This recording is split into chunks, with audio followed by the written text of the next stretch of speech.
Wow, thank you. Thank you very much, Andrew. Yes, so I'm Björn Fahller. Pleased to see so many of you here. I was afraid I would have an empty room. This is a presentation, cache-friendly data plus functional plus range is love. The background for this is some other talks that I watched, primarily this presentation by Mathieu. I'm showing the one from ACCU. In fact, my original inspiration was from Stockholm C++ meetup, where he talked about different ways of thinking about data layout and their efficiency and the engineering trade-offs that you have.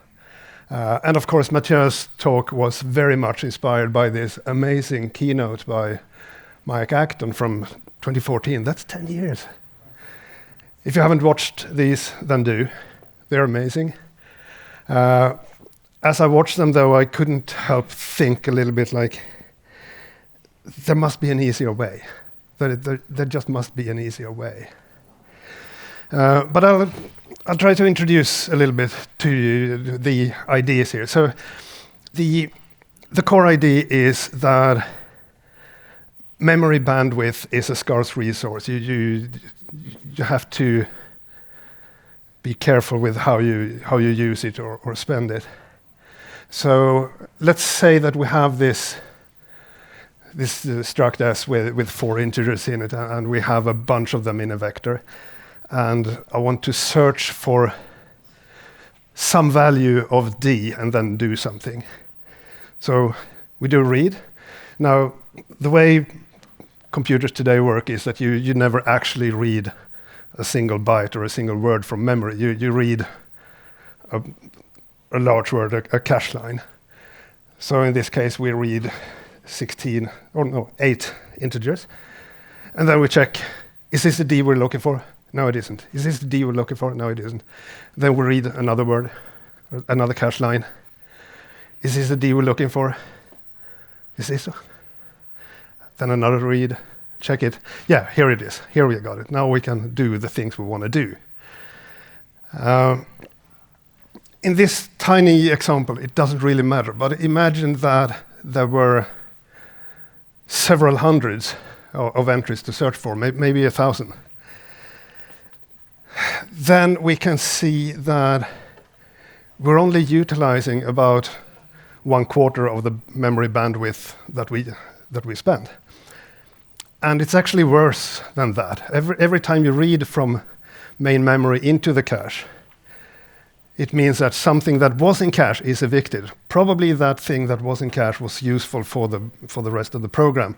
So you're throwing away cached valuable data and replacing it with something that you're just looking at 25% of. That is a waste. Compared to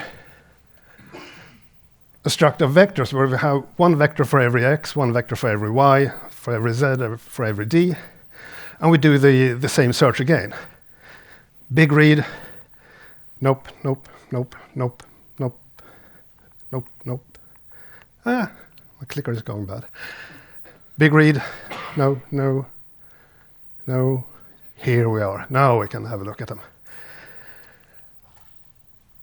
If this was huge, if this was 1,000 entries, we would essentially not waste a single bit. Everything we read is something that we are using. So this makes a difference. So actually, let's have a look. Let's have a look and see how much of a difference it makes. So I made a simple test program. We have vector of structs. So, can I zoom in a bit? Yeah. Like so, can you read it? So I have a vector of objects. I have 1 million entries of these x, y, z, and d. 1 million is maybe a little bit much, but it just to make the differences in performance clear. And then we have a loop where we drop values if some criteria is met. And the drop if function goes through the entries from the bottom one by one. When the predicate is true, we take the last entry and replace the one we wanted to drop. And then we go forwards and again drop the last one. And so on. So let's try this. An important thing when doing these kind of things, when you want to benchmark this, when you want to see the performance, is the compiler flags. I'm using Clang 19 here. I'm using Vectorize and Architecture Native. Architecture Native is probably what you don't want to do in production, but you want to specify what CPU architecture you're building for, because if you don't, the compiler will be extremely conservative. So if we run this now, I'm a Linux guy, so I'm using perf here. So running this nonsense program, it took 3 seconds. This doesn't mean much, but I also have a program that does the same thing, but with destructive vectors. So I have the main program here with my struct S with all the vectors for the x's, the y's, the d's, and populate it. And then we have this loop, the same loop, where we drop values with the same criteria. And drop if is call the predicate, and if it's true, then we, for each of the vectors, drop the last element into the one that we wanted to remove. So let's see, this is logically the same.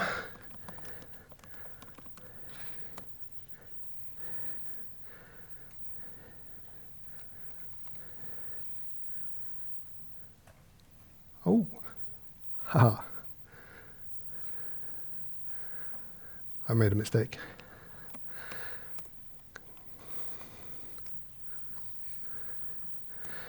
Structure vectors was the one we had. Vector of structs. Oh, I had that one too. Okay.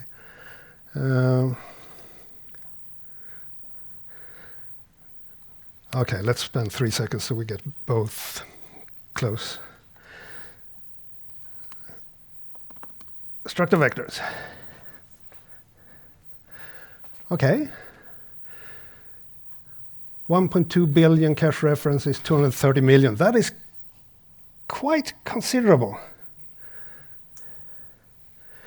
Fewer instructions, fewer cycles, roughly the same amount of branches. 1.8 seconds instead of 3 seconds. It's not nothing. So there's definitely something here, isn't there? So what we can see is using structure vectors has way fewer memory accesses, way fewer cache misses. That is good. Slightly fewer instructions, definitely faster, and absolutely horrible. No one wants to write code like that. No one wants to maintain code like that. So, of course, can we make it easier? Can we find a better way? There really should be, and keep the performance. So I wrote this test thing for myself, a table type, a table of t's. And I'm using the tuple to get a tuple of vectors of the t's for my data. And I have a row type that is a tuple of references. So operator angle bracket will, for each column, for each vector, it will look at the same offset I, in this case, get a reference to it, and then populate this tuple of references to each element in each of the vectors. So then I can write functions like these: push back, pop back, operator angle back, reserve empty, etc. So now the drop if function can be written like that. That is almost pretty much the same as we had with the vector of struct. And then I can write my main loop like this, where the predicate takes an R, which is then the row, the vector of references. So we get the members, the x, y, z, and d, destructuring it to x, y, z, and d, and we can write the expression in code that makes sense to read. So let's have a look at this.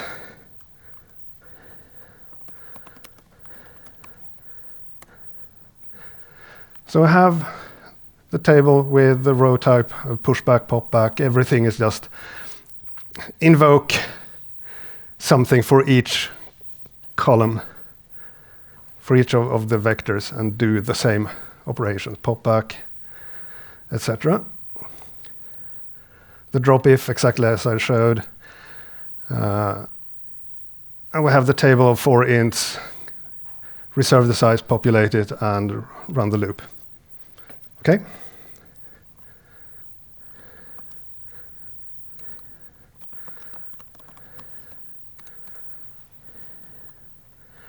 So what do we get then?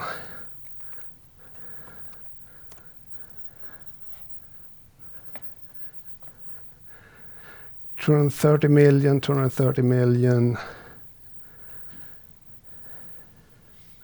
11 million cache misses. Oh, fewer. That is interesting. Instructions, fewer. Interesting. Sorry? What was that? That was the wrong person. Ah, okay. Actually, let's get both just next to each other. Yeah, thank you. That made more sense. But there's still a difference. We have somewhat fewer cache references, cache misses, and fewer instructions. Way fewer branches. Curious. And faster still.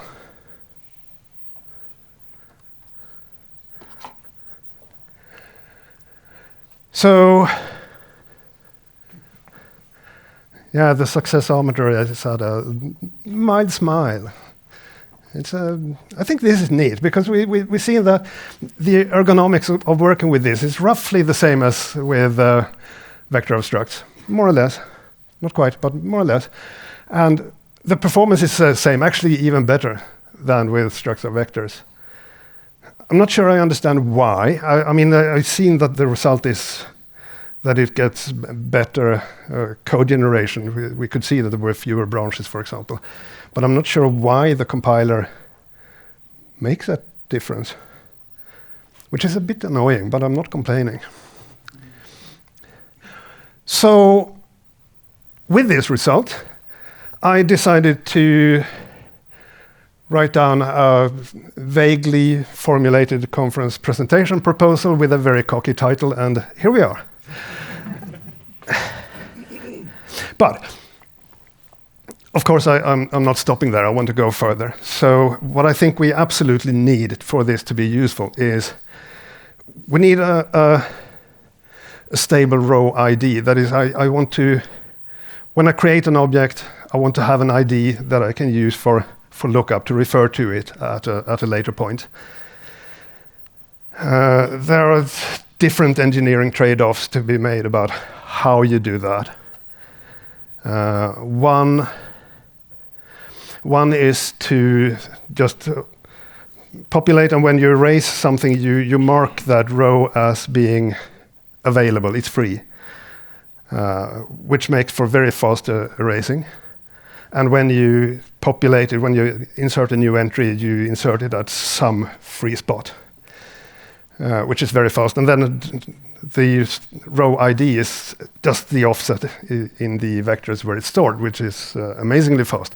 But it means that you cannot actually use, typically at least, cannot use vector instructions, because as you iterate over it, you see data, yes, work, data, yes, work, not data, skip, not data, skip, not data, skip, data, work, etc. So that is a little bit annoying. So I'm going to show you a different way of doing this. I definitely want an iterator interface to be able to work with standard algorithms and with ranges. That makes life a lot easier. But in addition to that, I want some cool extras. So I want a convenient way to look at only a subset of the columns. I don't always want to get all of them and destructure and then only look at 2 of them. And then I have to figure out names for stuff I'm not using. So I want to get away from that. And I want a convenient way to call functions on a selected subset of columns. These are bells and whistles, but they are nice. I like them. So the alternative way of doing a row ID is an extra level of indirection. By the way, if you have questions, just try to get my attention, or if that fails, stand up and shout or something. So we have, in this case, we have 2 data columns with the lowercase and uppercase letters, and we have an index.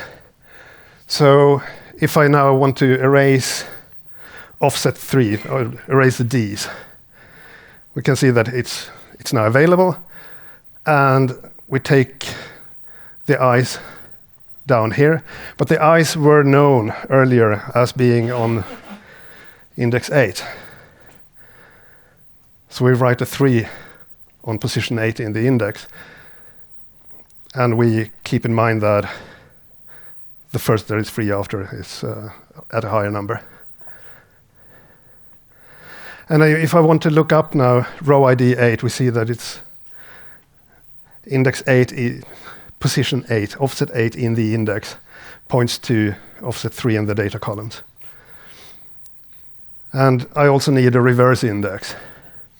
And that is because I want to be able to, when I find something, I want to say, which row ID is that? What was it I found? So I can look at the reverse index and see that it's number 8. So the reverse index and the index, they are always pointing to each other. So if I now want to insert some new data, some case, insertion is always add to the top on the data columns. And we know that it should be on position 3, because that was the next one that was available. So we write an 8 on this index. And again, we see that the reverse index and the index point to each other. So if I'm now looking at index 3, I know that it's stored on offset 8 in the data columns. And when I find the case, I know that they are on offset 8. Therefore, the reverse index says the row ID is 3. So yeah, a lot of indirections. Extremely confusing code to write, I can tell you. So we can do it like this. So I have, for the operator angle brackets from a row ID, I get the actual offset from the index. And then the lookup is the same as we saw earlier with just looking at each of the columns. So now we can change the interface a little bit. So we have pushback and the operator angle brackets, erase, etc. That takes a row ID. And I can ask, does this row ID exist? And then we can write code like this, where we store some elements with the handles I1 through I4. I can erase a couple of them, and I can retrieve them with with the row IDs, or just ask, do we have this row ID? This is neat. This is nice. Now we have a way of storing and finding the data that we stored with direct access handles. And I think that is nice. Yes? If you do two back-to-back frees, how do you figure out what the second last open position was? Because you only have one first free. Yeah. Do you replace it then with... So how do I find, when I erase several positions, how do I know which is available? The index becomes a linked list. So the second position gets the number of the next. So you pick them. Yes? Sorry, I kind of missed the motivation for the invention of the stable ID, because we were speaking about the vectors of structs versus structs of vectors. And then all of a sudden you're just doing this stuff, which is kind of neat, and I agree. But what is the motivation behind that? What is the motivation behind having the stable IDs? It's something that if you don't need it, then you don't need it, so don't worry about it. But if you have a need to remember which is the green monster with a plus on its head, then that is a handle. You can just look it up and make some modification to it. That is really all. Okay. So let's have a look at this to see.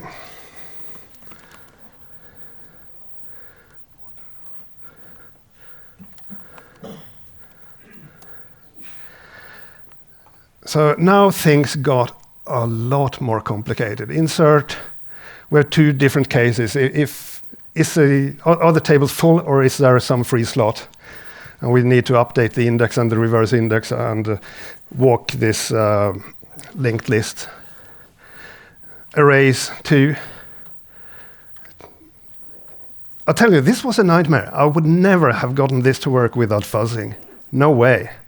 This is hard stuff. The template metaprogramming stuff was easy.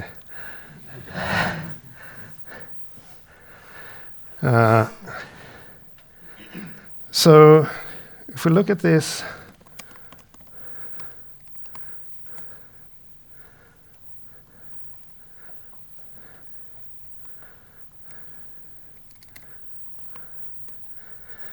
what do we get?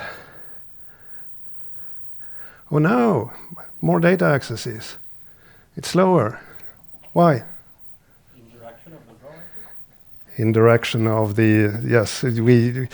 Since I'm doing a lot of erase operations, I'm juggling the index and the reverse index a lot, and that has a cost. So is it worth it to have that cost? Well, if you actually don't need the row IDs, then no, then it's not worth it. If you do need it, what is the penalty then? Let's see. I made an alternative artificial benchmark, one that doesn't do a plethora of removals. So it's just a filter, search for things, and print the stuff that we find. So we can compare these.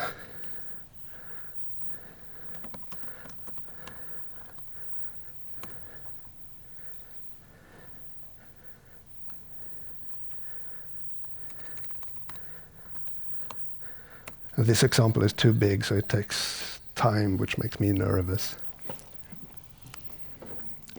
Cheers.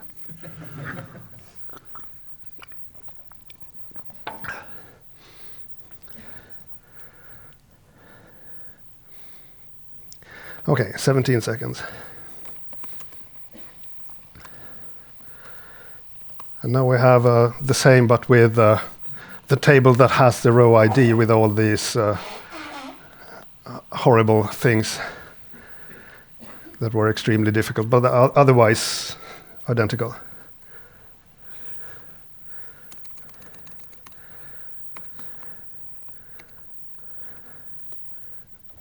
I need to build it first.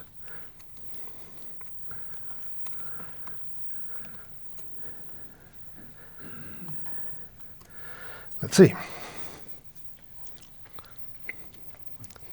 I need another drink.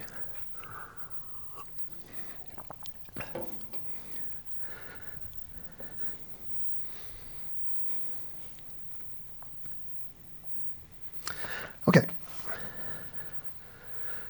So arguably we can make the case that for pure searching, this has no cost. There is a cost when we do insert and remove, but if we don't actually need the row IDs, and then we can have a table without row IDs, and if we do need row IDs, then of course we pay the penalty when doing insert and delete, but we do not suffer a penalty when doing searching. So that is good. So yeah, first item, check. Turn up the successometer because that is neat. But we're not at home yet. We need iterators. Iterating in storage order is fast. That is an important thing here. We absolutely need the iterators to go through all these vectors in storage order. We do not want to iterate in row ID, because then it just jumps all over the place. We can let the value type of the iterators to be a tuple of references, just like you saw with operator angle brackets. And you can compare that with ranges zip view that has such a value type. So there is precedent for using this. So this is an interesting construction. So with ranges, you don't need the iterators and the end type to be the same. You can have a sentinel that marks the end. So I'm choosing an empty sentinel type. And then the iterator, I store the table and the offset into the table, because the naive, obvious solution is to have all the column iterators, and when you do operator ++, you increment all of them. But that is extra work. Why increment a lot of things when you can increment one thing, the offset? And this also makes it a little bit safer in terms of use, because if you iterate over something, over a table that grows, the iteration will continue to work, because the offset is not invalidated in any way. So that is nice. And then the reference operator, we have this value type that I showed you, the tuple of references. And, oops, sorry. This is just like the old operator angle brackets, where we look up the tables with the offset. Operator equals with the sentinel is just to check, is the current offset the same as the size of the table? If so, then we have reached the end. So that is nice. And by the way, since C++20, if you're not familiar with that, when we write operator equals between the iterator and the sentinel, we have the reversed also, the operator equals with sentinel and the operator, and we also get operator not equals. Compiler does it for us. So that is nice. So the things to add to the table to support this is almost embarrassingly little. We need begin and end. End returns a sentinel, which is nothing. And the begin is an iterator to this table and starting at offset 0. And now we can work with it.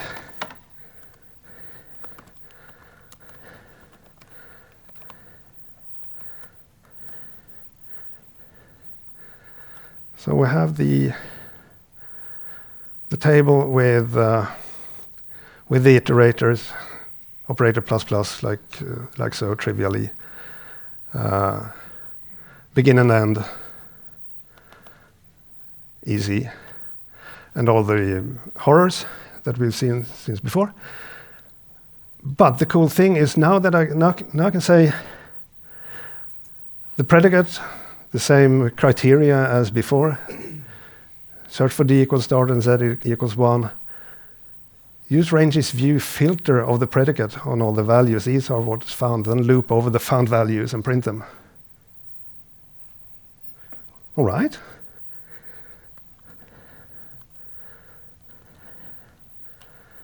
So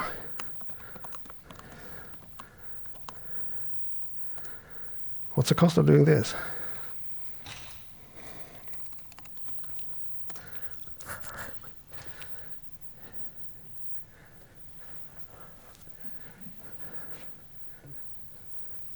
Dun, dun, dun. Ooh. Wait a minute. 2.7 billion cache references, 2.7, 1.4116, okay. 500 billion instructions, 250 billion, wow, what?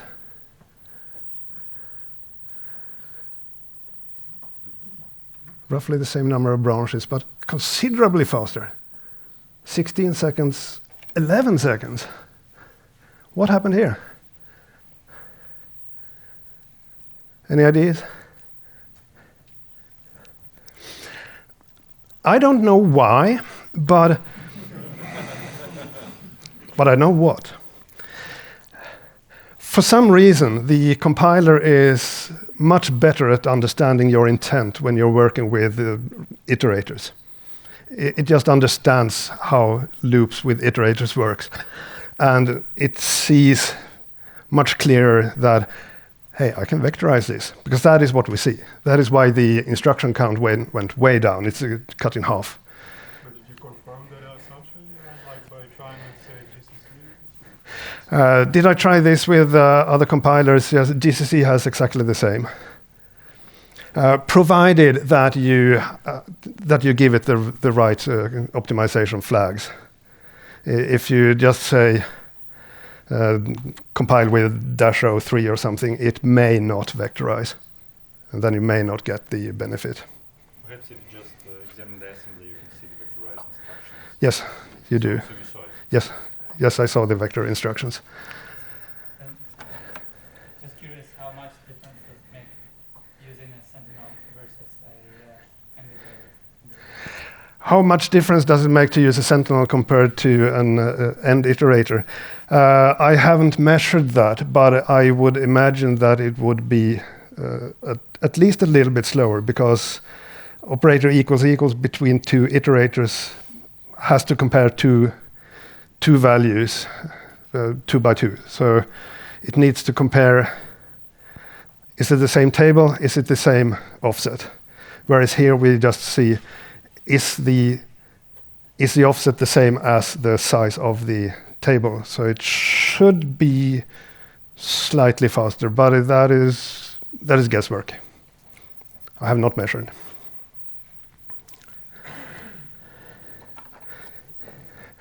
But this is nice. However, as I mentioned earlier with the row ID, one of the things we want to be able to do is when we search and find something, we want to be able to see what is the thing I found, what is the ID of it.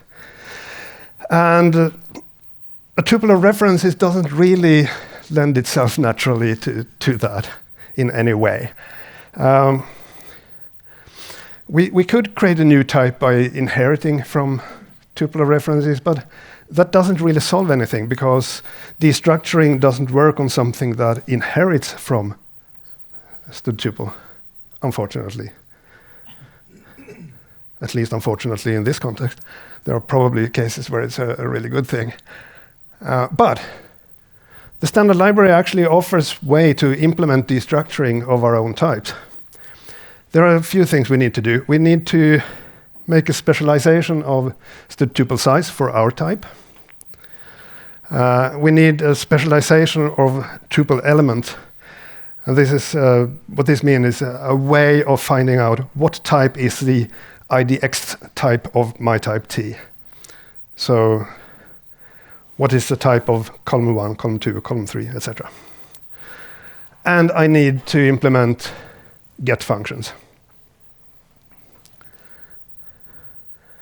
Just like std_get for a tuple. So I have my own row type. That looks familiar. It has a row of t's, has a table of t's, a pointer to a table of t's, and an offset. Our operator angle bracket, and likewise also for the iterators, we need to do the same thing to get these. Row ID is to look at the table's reverse index at the current offset. So that is easy. To get a certain index, that is a certain column, we use std_get into the tuple of vectors at the offset and return that thing as a reference. This is, how many are familiar with parameter pack indexing? Not many hands, a few. This is the best thing ever. It makes life so much easier. What this says is t's ... angle bracket I. It says get the ith type in the parameter pack t's. This is so neat. If you don't have that, you can cheat and do an nth type alias like this. Look, I'm too lazy to write it from scratch. I just use tuple element instead and get the type. That works. Incidentally, that is what I did use previous versions of this presentation, but I upgraded. And then we need to add the tuple element specialization and tuple size specialization to, again, get the ith type of the t's and get the number of the t's. And that is really all there is to it.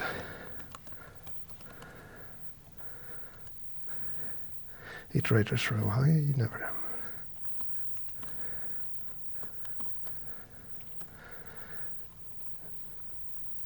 So here we have the row ID type and how to get them with the parameter pack indexing, etc. The tuple size and tuple element overloads. And the rest is the same. I'm actually not using the row ID here, but what I wanted to show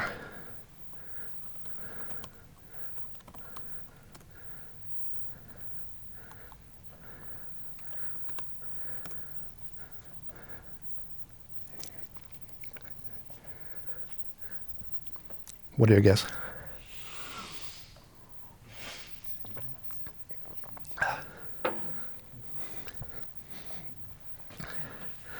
Okay, that's a first. They tend to be the same, but of course when I'm on a stage in front of 100-some people, something else happens. Well, at least the difference was in the right direction. What I intended to say that this doesn't matter, but apparently it makes things faster. I don't think you should count on that as an optimization technique. But yeah, check another one off the checklist. This is nice. Turn up the successometer. This makes me happy. This makes me very happy. This is easy to work with. It's nice code. But selecting columns, how can I get a subset of columns? So with the current row type as we have it now, we actually can explicitly get individual columns if we want to. Like this, the R here will be a row of the table, which is the row type we have. And since I have specialized, I have offered get functions for this row type, row function templates. I can say get of 0 of the row, get 3 of the row. So it works. We actually have the functionality like that. But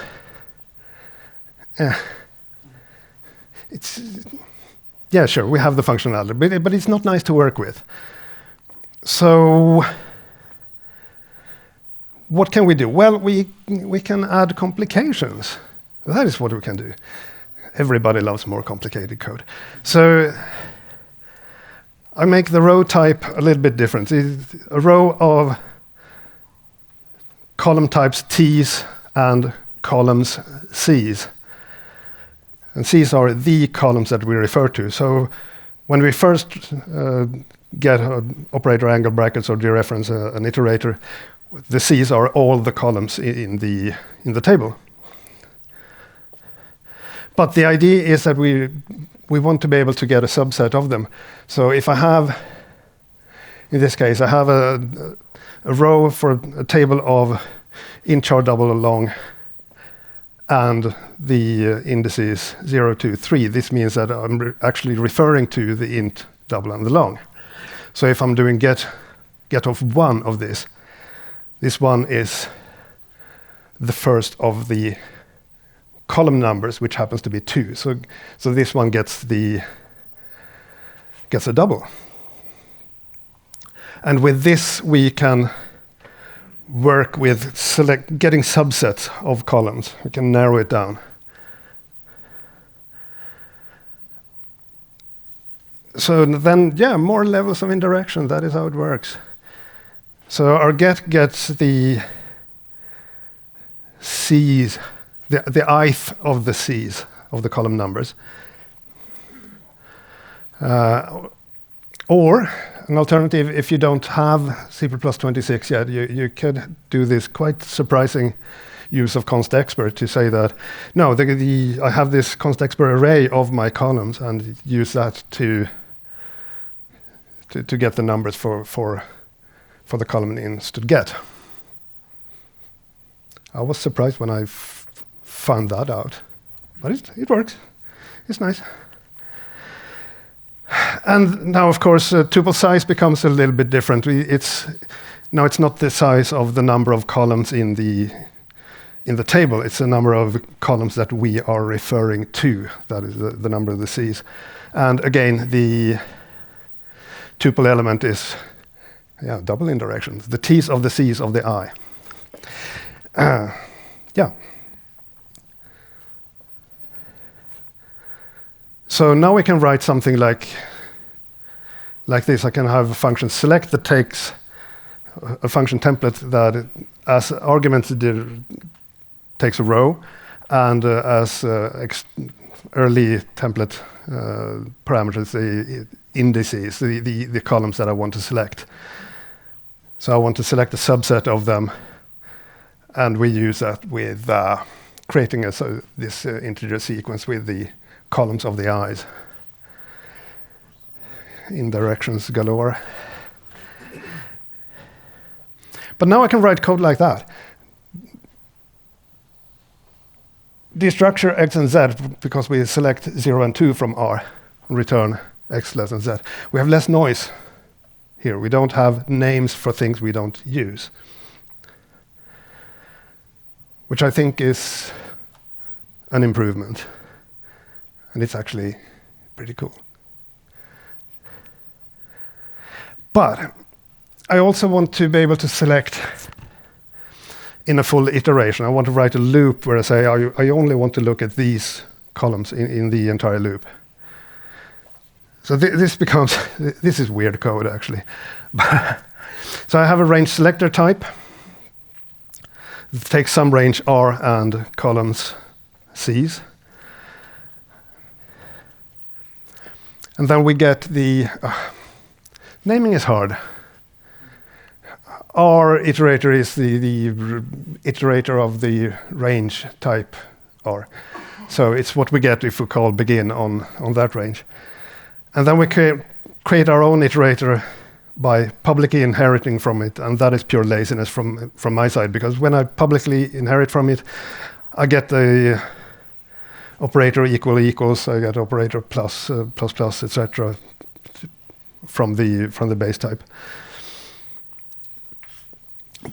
I need the value type, which is the result of calling select on the desired columns. And our operator star becomes get the underlying iterator, dereference it, and select the subset of that and return it.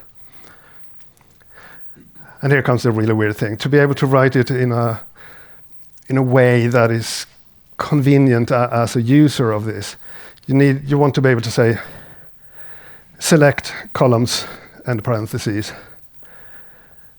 and a pipe. So here I have this range selector maker that is, it's just there to be able to have the pipe operator. So if we have an operated pipe from some range to a range selector maker, then we return a range selector that we saw on the previous slide.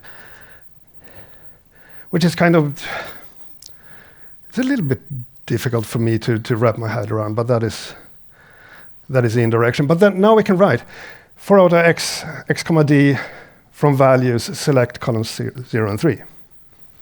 That is nice. And print the values. That is cool. So I can actually use this now in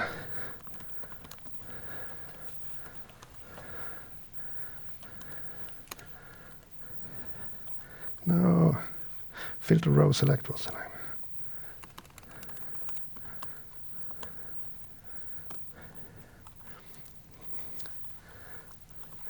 I can skip all these.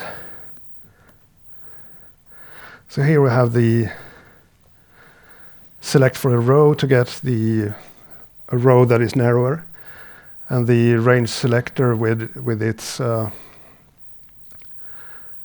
iterator type and its begin and end that just refers to the range, and the range selector maker magic.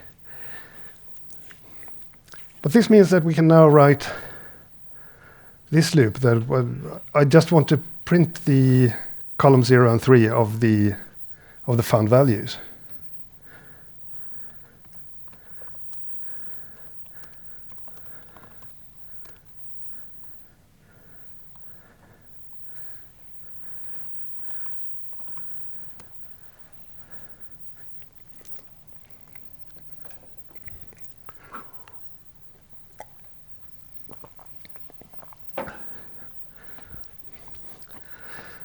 Yeah, so not only is it cool, we have the same performance. We didn't incur a performance penalty for doing this. So, yeah. Check one more. We have a convenient way to look at only some of the columns. Crank up the successometer because this is getting really, really cool now. This is really nice. But we're not there. We want a way to call functions on selected elements. So when I have this thing, there is already a function for this, isn't it? Less than. So I wanted to be able to call this function select that takes some function. It's a higher order function. We call it select with columns and some function. And then I want to get something that when called with a row, it will call the function of the columns of that row. That would be very nice. Very, very, very nice. But this happens to be in conflict with the select on the row type. You know how when you work with some templates with many indirections, you get this error message spew. Yeah, 8 lines roughly. Completely misleading. It took 5-6 hours to figure out what was actually wrong.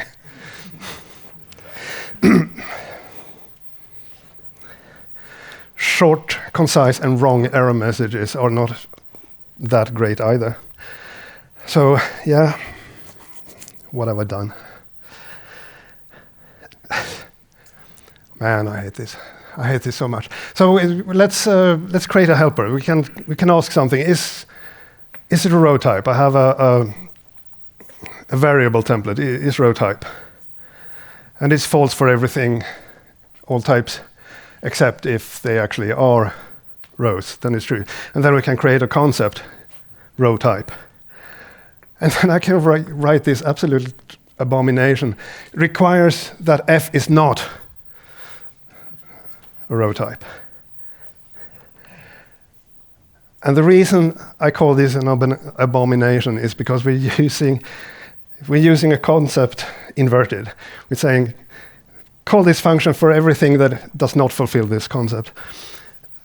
And the reason I resorted to this is that I have no idea how to write a concept that says, this f that I don't know what it is going to be callable with some row type at some time in the future, which I don't know what it is.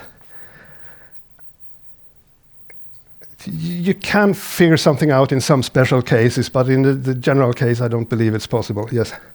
Maybe you can constrain another row out of select to accept only something that is a table. Maybe already tried that. Maybe I can use requires to constrain the other select functions. Yes, you can, but it's not enough. It's not enough. It doesn't help, unfortunately. So, yeah, challenge for you. Prove me wrong. Prove that this is possible. But with this thing in place, I can now write select 0 and 2 and this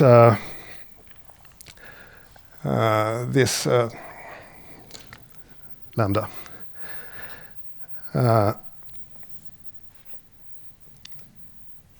But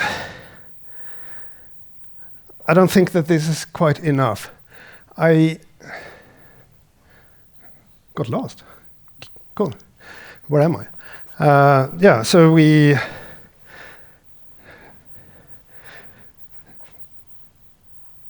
yes, this lambda is callable now with a row of t's and i's, and then we can call it. But we need something more.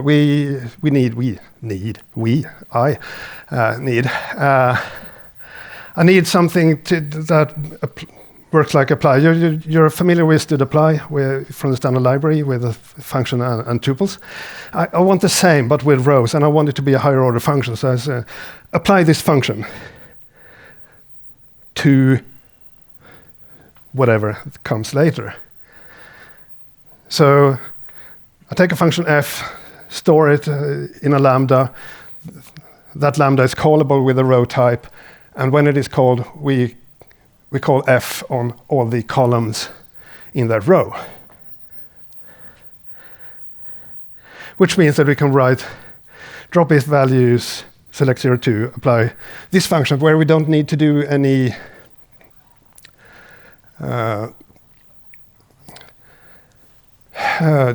destructuring. We just have exactly the things that we need.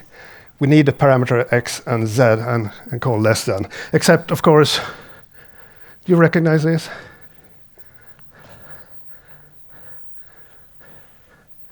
It's still less. Yeah, we have that. That is super cool. And I'm going to skip this. I think this is amazing. I'm all starry-eyed. This is amazing. Thank you. If you found this interesting, have a look at my GitHub repo for Columnist. Columnist is a library that has all this, and it's more mature. It respects const for one, tiny little detail. You can do select on types, which instead of just column numbers, so you can say select x acceleration, comma x position, whatever. Here are the source examples for this presentation, if you want to have a look at them. And that's it.